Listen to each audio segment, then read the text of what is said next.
માલતીબેનનો આજનો ટોપિક છે women's contribution when we celebrate 100 years of our independence. મિત્રો, Maltiben એએમએમાં media professional તથા ફિલ્મ એડ્યુકેટર છે. એમના માર્ગદર્શન હેઠળ શીખેલા સ્ટુડન્ટના વિડીયો અને શોર્ટ મૂવીઝ આપણે યુટ્યુબ પર પણ જોયા છે. અને સાથે સાથે માલતીબેન હંમેશા વુમન ડેવલપમેન્ટના પ્રમોટિંગ હોય છે. અને આજે આ વાત કરવાના છે કે આઝાદીના 100 વર્ષ થશે ત્યારે સ્ત્રીઓનો શું ફાળો હશે, તો એમના મોઢે સાંભળીએ આ ટોપિક પર. આમ તો માઇકની જરૂર નથી, પણ આપણે રેકોર્ડિંગ કરીશું. એટલે સૌ પહેલાં શીતલબેન, તમારો, પરેશભાઈનો, નારીત્વમ ટીમનો ખૂબ ખૂબ આભાર.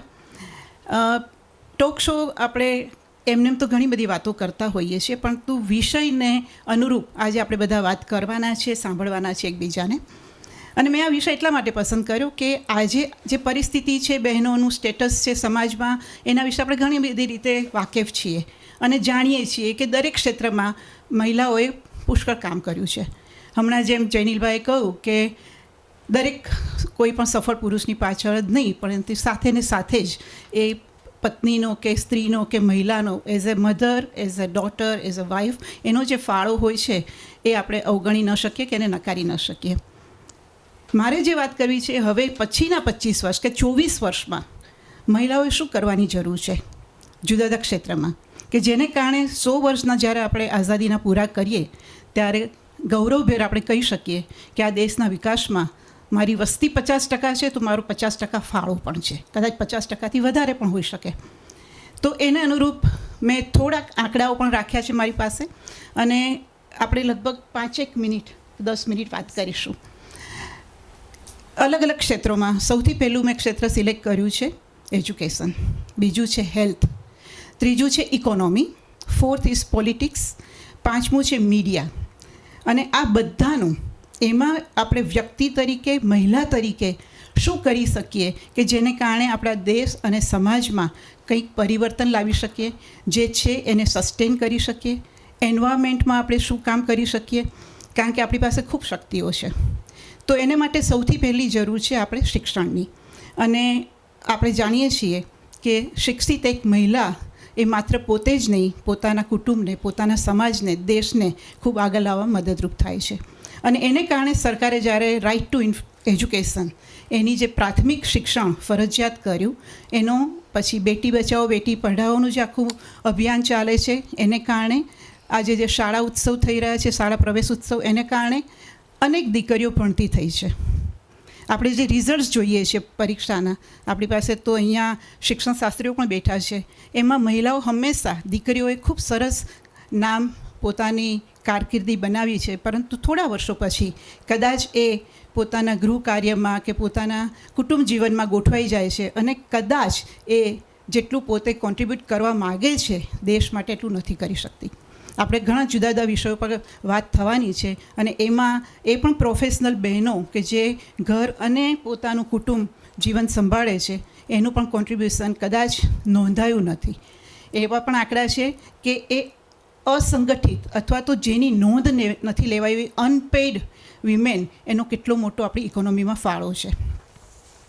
તો શિક્ષણમાં આપણે જોઈએ છીએ કે પ્રાથમિક શિક્ષણ, અત્યારે લિટરસી રેટ આપ સૌ જાણતા જ હશો કે આપણા દેશમાં અત્યારે 70% મહિલાઓનું છે, 84% ભાઈઓનું છે. એટલે લિટરસીમાં પણ આપણે લગભગ 14% પુરુષો કરતાં પાછળ છીએ. એટલે સૌથી પહેલાં આપણે કામ તો ત્યાં કરવાનું છે કે શિક્ષણ તો આપણે 100% એચીવ કરવું છે. લિટરસી, અક્ષર જ્ઞાન, એ તો આપણે એના માટે કામ કરવું જ પડશે. વ્યક્તિ તરીકે આપણે એ જવાબદારી લેવી પડશે. કુટુંબના મોભી તરીકે, કુટુંબની મહિલા તરીકે પણ આ જવાબદારી લેવી જોઈએ કે પ્રત્યેક દીકરી એ ભણે, અક્ષર જ્ઞાન મેળવે, અને આપણી આસપાસ એવું કોઈ પણ ન રહે કે જે અક્ષર જ્ઞાન વગરનું હોય. સો લિટરસી સૌથી પહેલું, એના ઉપર કામ કરવું પડશે. બીજું જે ડ્રોપ આઉટ રેટ્સ છે, ખાસ કરીને ગામડાની શાળાઓમાં 10મા ધોરણ સુધી તો માંડ પહોંચે છે દીકરીઓ. મેં આટલા 40 વર્ષના મારા જે અનુભવ છે મીડિયાનો, અને ખાસ કરીને ટેલિવિઝન પ્રોડક્શન્સમાં બહુ જ જગ્યાએ ઇન્ટિરિયર્સમાં જવાની જે તક મળી, બહુ જ લોકોને મળવાનું થયું.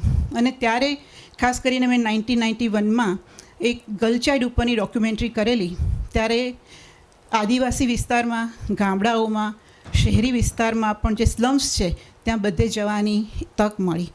ત્યાંના કુટુંબોની સાથે વાત થઈ. દીકરીઓને ખૂબ ભણવું છે, ખૂબ આગળ આવવું છે, પરંતુ એમને હવે તક આપવામાં નથી આવતી. એમને કોઈક ને કોઈક રીતે ક્યાંક કોઈક આડખીલી રૂપ બની રહે છે. એટલે કે સમાજ તરીકે આપણે મહિલાઓ અને પુરુષો બધાએ એ જોવું પડશે કે દરેકને તક મળે. દરેક બાળકી એ પોતે 10મા ધોરણ સુધી તો મિનિમમ ભણે, અને એ પછી જ બાળ લગ્નો ઓછા થયા છે, પરંતુ છતાં હજી કેટલીક કમ્યુનિટીમાં એ નક્કી થઈ જતું હોય છે અને એને કારણે એનું શિક્ષણ રોકાઈ જતું હોય છે. અથવા એની પાસે એવી જવાબદારી છે કુટુંબની કે એના નાના ભાઈ બહેનને સાચવવાના છે, એને કારણે એને ભણવાનું થતું નથી. તો આપણે સૌથી પહેલાં એના ઉપર કામ કરવું પડશે. અને કદાચ ત્યારે જ 24 વર્ષ પછી અત્યારે જે દીકરી પ્રાથમિક શિક્ષણ મેળવી રહી છે એ બરાબર દેશના વિકાસમાં પોતાનો ફાળો આપી શકશે. બીજું આપણે જોઈએ તો હાયર એજ્યુકેશન કેટલી સ્ત્રીઓ લે છે, કેટલી બહેનો લે છે. આંકડાઓ જોઈએ તો જે આપણો ગ્રોસ એનરોલમેન્ટ રેશિયો છે એ વિશ્વનો જે છે એવરેજ 36% છે, આપણો 24% છે. થોડા વર્ષો પહેલાં જ્યારે મેં યુજીસીના પ્રોગ્રામ શરૂ કર્યા કન્ટ્રી ક્લાસરૂમ ટેલિવિઝન ઉપર, ત્યારે આ રેશિયો 7.8% જ હતો. એટલે ત્યાંથી તો આપણે ઘણી મજલ કાપી છે અને 23% સુધી પહોંચ્યા છીએ. હવે ગ્રોસ એનરોલમેન્ટ રેશિયો એટલે પ્રત્યેક 100 ભણી શકે એવી દીકરીઓમાંથી આપણે આટલા લોકોને એનરોલ કરી શક્યા છે હાયર એજ્યુકેશનમાં. જરૂરી નથી બધાએ હાયર એજ્યુકેશન લેવું જોઈએ, પરંતુ આ રિયાલિટી છે કે હાયર એજ્યુકેશન અત્યારે આટલા પર્સન્ટેજ લોકો, ભાઈઓ અને બહેનો લઈ રહ્યા છે. આ હાયર એજ્યુકેશનમાં આપણે 10+ એટલે 12 પછી ગ્રેજ્યુએશન, પોસ્ટ ગ્રેજ્યુએશન, PhD સુધી જે આપણે અભ્યાસ કરીએ છીએ બધા અંદર આવી જાય છે. તો આમાં પણ કદાચ ટકાવારી આપણે વિશ્વની અત્યારે 36% એવરેજ છે, તો કદાચ બીજા 25 વર્ષમાં આપણે પણ કદાચ 35-36% સુધી પહોંચી શકીએ તો કદાચ હાયર એજ્યુકેશનને લીધે પણ સમાજ અને દેશને જે ફાયદો થવાનો છે એ થઈ શકે. ઇકોનોમીની વાત કરીએ તો મેકેન્ઝીનો રિપોર્ટ છે, ગ્લોબલ રિપોર્ટ, એમાં કહ્યું છે કે જો ભારતે, આપણે જેમ અત્યારે અપેક્ષા છે કે $5 ટ્રિલિયન US આપણી થશે તો આપણે વિશ્વમાં 3જા સ્થાને આપણી ઇકોનોમી હોઈ શકે. તો એમાં જો બહેનોને આપણે ઇક્વલ ઓપોર્ચ્યુનિટીઝ આપીએ ઇકોનોમીમાં તો $770 મિલિયન એ કોન્ટ્રીબ્યુટ કરી શકે. હવે આ એક બહુ મોટી એક જવાબદારી છે એવું હું માનું છું. ઘણા ફોરમમાં મારે એવી વાત થાય છે કે મહિલાઓ માત્ર કન્ઝ્યુમર ન રહેતા એ પોતે પ્રોડ્યુસર્સ પણ બને. પ્રોડ્યુસર્સ ઇન અ સેન્સ કે પોતે કોન્ટ્રીબ્યુટ કરે ઇકોનોમીમાં. ઓફકોર્સ કન્ઝ્યુમર તરીકે we are definitely supporting the economy because we are the consumers, we are buying, that's why there market is there and that's why they are able to sell. પણ apart from that આપણે contribute કરવા માટે આપણે manufacturing કરીએ. આજે MSMEની જેટલી બધી schemes છે ને આપણામાં ઘણી બહેનો એ પ્રકારની એન્ટરપ્રેનરશિપની પોતે પ્રવૃત્તિ પણ કરે છે અને બીજાને એન્કરેજ પણ કરે છે. તો આ ઇકોનોમીમાં આપણે કેવી રીતે ફાળો આપી શકીએ એ પણ આપણે ખાસ વિચારવું જોઈએ. અને એને માટેની જે પણ સ્કિલ્સ ડેવલપ કરવાની જરૂર છે. સરકારની અનેક સ્કીમ્સ છે. આજે બેંકમાંથી પણ એવી ઘણી સ્કીમ્સ અને સપોર્ટ સિસ્ટમ છે કે જ્યાં મહિલાઓને પૂરતી લોન મળે છે અને એ પોતે પોતાનો નાનો ધંધો ઊભો કરી અને રોજગારી પણ ક્રિએટ કરી શકે. તો ઇકોનોમીમાં આપણો ફાળો મહિલાઓનો હોવો જોઈએ. એને માટેની આપણી સક્ષમતા આપણે ઊભી કરવી જોઈએ. એને સ્કિલ ડેવલપમેન્ટ એના માટે જે કંઈ જરૂરી છે કરવું જોઈએ. ઇકોનોમીમાં તો ઘણું બધું કહી શકીએ એમ છીએ આપણે. મેં જેમ કહ્યું કે અનઓર્ગેનાઇઝ અથવા તો જે અનપેડ લેબર છે એનો પણ કેટલો મોટો ફાળો છે. લગભગ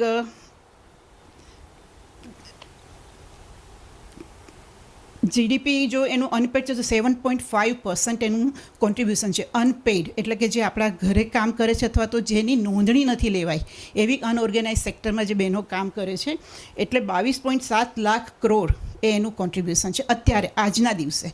હજી એ વધારવાની ખૂબ જરૂર છે કારણ કે એની નોંધ લેવી જ જોશે અને તો જ કદાચ આપણા દેશના જે પ્રકારનું આપણે અપેક્ષા રાખીએ છીએ, આશા છે, એ આપણે અચીવ કરી શકીશું.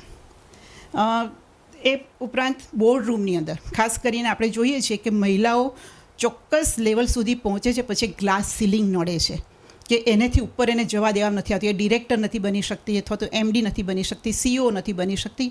There are very few. આપણે નથી અચીવ કર્યું એવું નથી. મહિલાઓ દરેક ક્ષેત્રમાં પણ બહુ જ જૂજ છે. એમાં પણ આપણે કદાચ સંખ્યા વધારવાની જરૂર છે, કારણ કે બોર્ડરૂમની અત્યારે સંખ્યા છે એ માત્ર વિમેનનો પર્સન્ટેજ જે સીટ્સ છે 17.1% છે 2022ના ડિલોઇટ ગ્લોબલ રિપોર્ટ પ્રમાણે. જે કરિયર ડેવલપમેન્ટના જે પ્રોગ્રામ્સ છે એમાં પાર્ટિસિપેટ કરી અને મહિલાઓએ પોતાને સક્ષમ બનાવી અને એ પ્રકારની ચેલેન્જીસને પડકારને સ્વીકારી લેવું પડશે. આપણે ઘણી વખત શું થતું હોય છે કે જવાબદારી ન લેવાય એટલે સબોર્ડિનેટ લેવલ ઉપર આપણે કામ કરતા હોઈએ છીએ. ઘણી વખત આપણા ઘરના પ્રેશર્સ હોય છે, ફેમિલીના રિસ્પોન્સિબિલિટીઝ હોય છે, પરંતુ ક્યાંક હવે એ પણ ફેમિલીનું સ્ટ્રક્ચર પણ થોડું બદલવું જોઈએ કે જ્યાં પુરુષ અને સ્ત્રી બંને સાથે રહીને જ ઘરની અને બાળકોની જવાબદારી લેવી જોઈએ અને દેન એન્ડ દેન ધ વિમેન એની જે પોટેન્શિયલ છે એનો દેશ માટે ઉપયોગ કરી શકીશું. તમારે કોઈ વચ્ચે સવાલ હોય તો ચોક્કસ પૂછજો શીતલબેન. ખૂબ જ સરસ ઇન્ફોર્મેશન આપી રહ્યા છો તમે, અમને મજા આવી રહી છે સાંભળવાની. Thank you. એ રીતે હેલ્થ સેક્ટરની અંદર વાત કરીએ તો આપણને ખબર છે કે મહિલાઓ મોટે ભાગે મેડિકલ પ્રોફેશનમાં જાય છે. એક ડૉક્ટર્સ થાય છે અને બીજું નર્સિંગમાં ખૂબ તક છે અને એ રીતે પેરામેડિકલ, ફિઝિયોથેરાપિસ્ટ એ બધામાં પણ મહિલાઓ પુષ્કળ હેલ્થ કેર સેક્ટરમાં કામ કરી રહી છે. પરંતુ પોતાની તબિયત એને પોતાની હેલ્થનું પણ એટલું જ ધ્યાન રાખવું પડશે. એ પોતાની ફિટનેસ યોગથી કરે, મેડિટેશન્સ, એ ઉપરાંત પણ એ જે ન્યુટ્રિટિવ, આજે આપણે એવા પણ એક્સપર્ટ્સ છે અહીંયા કે જે એના વિશે પણ વાત કરવાના છે. તો એ મહિલાએ પોતાની તંદુરસ્તીનું પણ ખૂબ ધ્યાન રાખવું પડશે. એનું સ્વાસ્થ્ય સારું હશે તો સમાજ પણ સ્વસ્થ રહેશે, એના બાળકો પણ સ્વસ્થ રહેશે, એને પણ એટલું પોષણ મળશે કે પોષણ વિશેની જાગૃતિ રહેશે. તો હેલ્થના ક્ષેત્રમાં પણ ઘણા બધા આંકડાઓ છે, પણ અત્યારે કદાચ એના વિશે વાત નથી કરતી. પરંતુ મહિલાઓએ પોતાની તબિયતથી શરૂ કરી અને પોતાની જે જવાબદારી છે નર્સ તરીકે કે ડૉક્ટર્સ તરીકે, એમાં પણ એ ઘણું બધું. અને સ્પેશિયલાઇઝેશન, ખાસ કરીને આપણે એવા ઘણા સરસ મહિલા ડૉક્ટર્સ છે કે જે માત્ર ગાયનેક નથી પરંતુ અનેક ક્ષેત્રમાં એ પોતાની એક્સપર્ટીઝ પોતે બતાવી રહ્યા છે અને એમાં પણ હજી ઉમેરો થતો જશે, કારણ કે મેડિકલ કોલેજીસ પણ વધી રહી છે. આ બધી જ વસ્તુ તમે જો શિક્ષણનું, આપણે કહીએ શિક્ષણનું સ્તર ઘણું અત્યારે નીચું છે, એમાં પણ ક્યાંક એજ્યુકેશનિસ્ટ તરીકે જે લોકો અત્યારે ભૂમિકા ભજવી રહ્યા છે એની જવાબદારી છે કે પોતે એ રીતની પોતાની સક્ષમતા વધારે, પોતે સ્કિલ્સ ડેવલપ કરે, પોતે વધુને વધુ એ રીતની જવાબદારીપૂર્વક નવી પેઢીને તૈયાર કરે. તો એમાં પણ કદાચ આપણે જાણીએ છીએ કે પ્રાઇમરી સ્કૂલમાં તો ટીચર્સ તરીકે બહેનો જ હોય છે અને એના પછી પણ હાયર એજ્યુકેશનમાં એ જવાબદારી કદાચ આપણે સૌએ બહુ જ સમજદારીપૂર્વક ભજવવી પડશે. તો એ ક્ષેત્ર છે. એજ્યુકેશનની વાત થઈ, હેલ્થની વાત થઈ, ઇકોનોમીની વાત થઈ, અને હું ખાસ કરીને સ્ટેમ ઇન અ સેન્સ કે સાયન્સ, ટેકનોલોજી, એન્જિનિયરિંગ અને મેથ્સ, આ જે સબ્જેક્ટ્સ છે એમાં મહિલાઓએ વધુને વધુ હવે ભાગીદારી નોંધાવવી પડશે. આપણે વિકિપીડિયામાં જોઈએ તો વિશ્વની 13 એવી મહિલાઓ છે કે જેણે દુનિયામાં એવા મોટા ચમત્કારો સર્જ્યા છે. આપણે બહુ બધાના નામથી જાણીતા પણ છીએ, છતાં પણ ખબર નથી કે ઇન્ટરનેટના પાયોનિયર પણ એક બહેન છે. એ માહિતી કદાચ મેં વિકિપીડિયામાં જ્યારે મેં જોઈ ત્યારે મને ખબર પડી કે અચ્છા, this is the person who has created internet, અને એનું નામ બહુ નથી નોંધાતું. ઘણી વખત કમનસીબી છે કે મહિલાઓએ કોન્ટ્રીબ્યુટ કર્યું છે પરંતુ એનું નામ કદાચ ઇતિહાસમાં પણ એટલું મોટા પાયે ક્યાંય સરસ રીતે નોંધાયું નથી. તો એ સિવાય તમે જુઓ કે આપણે ફ્લોરેન્સ નાઇટિંગેલના વિશે જાણીએ છીએ, તો આપણે સ્કૂલમાં પણ ભણતા હતા. પણ એવી રીતે એવી 13 મહિલાઓ છે કે જેણે આ ક્ષેત્રમાં સાયન્સ, ટેકનોલોજી, એન્જિનિયરિંગ, મેથ્સ એ ક્ષેત્રમાં અત્યારે અનફોર્ચ્યુનેટલી એવું થયું છે ખાસ કરીને ગુજરાતમાં કે વધુને વધુ આપણે શિક્ષણ જે લઈએ છીએ કોમર્સ, મેનેજમેન્ટ એ ફિલ્ડમાં વધારે જઈએ છીએ. આપણે એવું માનીએ છીએ કે ગુજરાતી એન્ટરપ્રાઇઝ અને એન્ટરપ્રેન્યોર્સ વધારે છે, એને કારણે આ પ્રકારના ક્ષેત્રમાં એ જાય છે. પ્યોર સાયન્સમાં બહુ ઓછા જાય છે. હમણાં તમે છાપાઓમાં વાંચતા હશો કે જે પ્રકારે શિક્ષણમાં હવે કેટલી બધી સીટ્સ ખાલી રહે છે અને ખાસ કરીને BSc કોલેજીસમાં સીટ્સ ભરાતી નથી. તો પ્યોર સાયન્સમાં જવાની જરૂર રહેશે, કારણ કે એની વધારે ડિમાન્ડ્સ છે. અને 25 વર્ષમાં આપણે જો આ ક્ષેત્રમાં એટલી સરસ છે કે સ્પેસ સાયન્ટિસ્ટ આપણી ઘણી બહેનો મિશન મંગળમાં પણ કામ કર્યું અને ચંદ્રયાનમાં પણ એટલું સરસ કામ કર્યું, પરંતુ હજી એની સંખ્યા પણ વધારવાની જરૂર છે. એટલે સક્ષમ તો બધા જ છે. આપણે જોઈએ છીએ કે જે ક્ષેત્રમાં મહિલાઓએ કામ કર્યું છે ખૂબ સરસ કર્યું છે. છેલ્લે હું મીડિયાની વાત કરીશ, કારણ કે આમ તો આપણે વાત કરવા બેસીએ તો 1 કલાક સુધી કરી શકીએ, પણ મીડિયામાં ખાસ જે કામ કન્ટેન્ટ ક્રિએટ કરે છે, માત્ર મહિલાઓ જ નહીં પણ જે ભાઈઓ પણ કામ કરે છે, એનામાં ચોક્કસ પ્રકારની એક સમજદારી, સેન્સિટિવિટી એ ક્રિએટ કરવી જ પડશે. એટલા માટે કે આપણે ધારીએ કે ન ધારીએ, મીડિયાની આપણા પર બહુ જ મોટી અસર હોય છે. હવે તો આપણી પાસે એટલી બધી ચોઈસ છે, 24/7 365 ડેઝ, અને એટલા બધા પ્લેટફોર્મ્સ કે જેના પર એટલું બધું કન્ટેન્ટ દરરોજ ઠલવાય છે કે જેને કારણે આપણે નક્કી નથી કરી શકતા શું જોવું ને શું ન જોવું. ક્યાંય સેન્સરશિપ છે નથી, અને એ સેન્સરશિપ વગરનું જે કન્ટેન્ટ આપણી સામે આવે છે એમાં પણ જે પ્રકારના અપશબ્દોનો ઉપયોગ થાય છે એ પણ મહિલાઓના વિરોધી જ છે. આપણે ખબર નહીં એ શબ્દોનો સાંભળીને કદાચ આપણા રોજબરોજના વ્યવહારમાં પણ એ શબ્દો બહુ સરળતાથી બોલતા થઈ ગયા છે, ખાસ કરીને યુવા પેઢી. તો એ વખતે મીડિયા જે કન્ટેન્ટ ક્રિએટ કરે છે એની બહુ જ મોટી જવાબદારી રહેશે કે તમે કેવા પ્રકારનું કન્ટેન્ટ, કેવા પ્રકારનો સમાજ તમારે ક્રિએટ કરવો છે. આજે મહિલાની વિરોધી બતાવી છે તો એ પ્રકારની સિરિયલો બતાવીએ છીએ, અથવા તો કયા પ્રકારના સમાજમાં આપણે વૈજ્ઞાનિક અભિગમ કેળવવાની વાત નથી કરતા અને કદાચ અંધશ્રદ્ધા પ્રત્યે લઈ જઈએ છીએ. તો આ બધું પણ ખાસ કરીને મીડિયા કન્ટેન્ટ ક્રિએટ કરતી વખતે, અને ન્યૂઝ ફિલ્ડમાં જે કામ કરે છે એ ફેક ન્યૂઝ, અને આજકાલ જે સોશિયલ મીડિયા ઉપર ઇન્ટરનેટ અને વોટ્સએપ યુનિવર્સિટીઝ જે થઈ ગઈ છે, ફોરવર્ડ્સ, એ બધાથી પણ આપણે ખૂબ સાવચેત રહેવાનું, અને એલર્ટ, જેને મીડિયા લિટરસી કહીએ છીએ, કે સાચું માનવું અથવા તો ચેક કર્યા પછી જ ફોરવર્ડ કરવું, એ પ્રકારની સેન્સિટિવિટી પણ આપણે ક્રિએટ કરીશું. તો ભવિષ્યનો જે સમાજ છે એ ચોક્કસ પ્રકારની એક અન્ડરસ્ટેન્ડિંગ અને જવાબદારીપૂર્વકનું કામ કરશે. છેલ્લે બહુ જ અગત્યનો જે મુદ્દો એ કદાચ ક્ષેત્ર ભૂલી ના જવાય, એ પોલિટિક્સ, રાજકારણ. એ આપણે ઈચ્છીએ કે ના ઈચ્છીએ આપણને દરબરોજના જીવનમાં એ સ્પર્શે છે. આપણે જે હવા શ્વસીએ છીએ, જે પાણી પીએ છીએ, જે રસ્તાઓ પરથી આપણે પસાર થઈએ છીએ, એ આપણા જીવનની દરરોજની એ નિયમિત એ અફેક્ટ કરે છે આપણને. તો પોલિટિક્સમાં બહેનો બહુ જ ઓછી છે. છેલ્લી લોકસભાની ઇલેક્શનમાં 797 કેન્ડિડેટ્સ હતા, એમાંથી 74 બહેનો જીતી છે. એનું પર્સન્ટેજ 13.6% છે.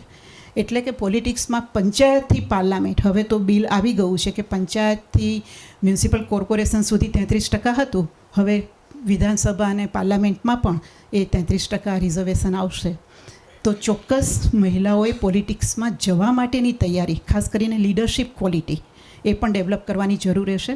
કારણ કે જો આપણે ડિસિઝન મેકિંગમાં, રાષ્ટ્રના ડિસિઝન મેકિંગમાં જો ભાગ લેવો હશે તો સૌથી પહેલાં મતદાર તરીકે ચોક્કસપણે આપણે 100% મતદાન કરવું જોઈશે, અને એ પછી એક્ટિવ પોલિટિક્સમાં પણ આપણે જવું જોઈશે, અને તેને કારણે જ કદાચ આપણે ડિસિઝન મેકિંગમાં પોતાનો ફાળો આપી શકીશું. આઈ વિશ 25 વર્ષ પહેલાં તો કદાચ અમારા જેવા કદાચ હયાત હશે કે ન હોય, પરંતુ હું એવી અપેક્ષા રાખું છું કે ભારતના જ્યારે આઝાદીના 100 વર્ષ પૂરા થાય ત્યારે દરેક આજે જે 2000ના એટલે 21મી સદીમાં જે જન્મી છે એ પેઢી ગૌરવભેર અને ઉન્નત મસ્તક એવું કહી શકે કે અમે ભારતની સ્ત્રીઓ, મહિલાઓએ પણ આ દેશને આજે આ સ્તરે પહોંચાડવામાં અમારો ખૂબ અમૂલ્ય ફાળો છે. તો આપણે એવું લાગે કે આપણે આજથી જ એના માટેની તૈયારી કરવી પડશે, એના માટે કામ કરવું પડશે, અને તો આપણે ઘણા આગળ આ દેશને લાવી શકીશું. અને ચોક્કસપણે માત્ર એક કન્ઝ્યુમર ન બની રહેતા આપણે એની રેગ્યુલર એક આપણું કોન્ટ્રીબ્યુશન દેશમાં આપતા રહીશું. આભાર. ખૂબ જ સરસ માલતીબેન, ખૂબ બધી જાણકારી મળી અને અમે અવેર થયા કે સ્ત્રીઓએ શું ફાળો આપવો જોઈએ.